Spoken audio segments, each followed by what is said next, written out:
歸晒成個浪漫勇士勇奪今屆嘅香港金杯，而且姿態都非常之犀利，人4個馬位啊！佢個勝負佢嚟有冇令到你都有啲驚訝嘅咁樣？因為呢場係比較得6隻馬啦，我估唔到啊，即係有啲咁嘅馬大啦，咁我覺得贏係合理嘅，但係都諗唔到贏到4個馬位咁樣。而且時間1分59秒77啊！點樣解讀呢個時間？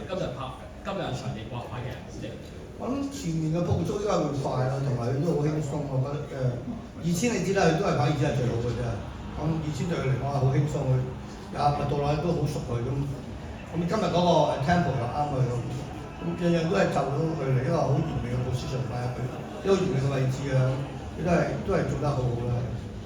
而家浪漫勇士就喺今屆三冠馬王過咗2關啦，最後一關就係5月底嘅遮打杯2400米啊。佢跑遮打杯嘅次數或者跑2400米次數就比較少啲嘅。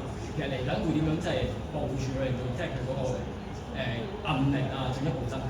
其實呢一個就好容易，即係我哋又唔會話刻意話咩整多2圈3圈啊嗰啲，我哋主要因為都8歲啦，我哋主要係令佢開心啊，主要令佢舒服啊。我哋會成日都 keep 住睇開心啊，佢咧翻去又俾啲紅蘿蔔俾佢啊，有陣時佢哋跳得好嗰課啊，我就特登俾啲紅蘿蔔俾佢獎下佢啊，佢好容易佢真係你俾啲紅蘿蔔佢好開心啊！我啲馬房個個科技都好錫佢。如果浪漫勇士成功贏埋遮打杯就係史上第3匹嘅3冠馬王啦，亦都係成哥第1匹訓練出嚟嘅3冠馬王。3冠馬王對你嘅即係意義係點樣咧？我覺得而家就算做乜都好啦，佢已經係啲我套用阿馬主任阿輝先生講，你超過佢10倍，其實我覺得唔止10倍幾㗎，超過好多倍嘅啫。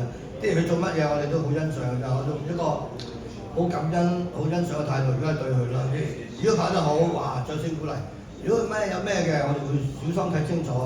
如果真係再有一次嘅，我哋就會將佢我唔想去辛苦，我將佢同好大力建議，就將佢睇下揾個好嘅地方安放佢，等佢舒舒服服咁樣。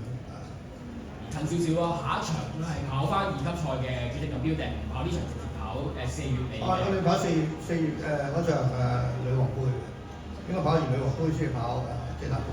要等佢有成個半月嘅時間去休息。係啦 ，OK 啦，佢因為女王杯咧，佢都好駕輕就熟嘅，咁我哋申請定同阿麥總講定，佢會過嚟咁樣。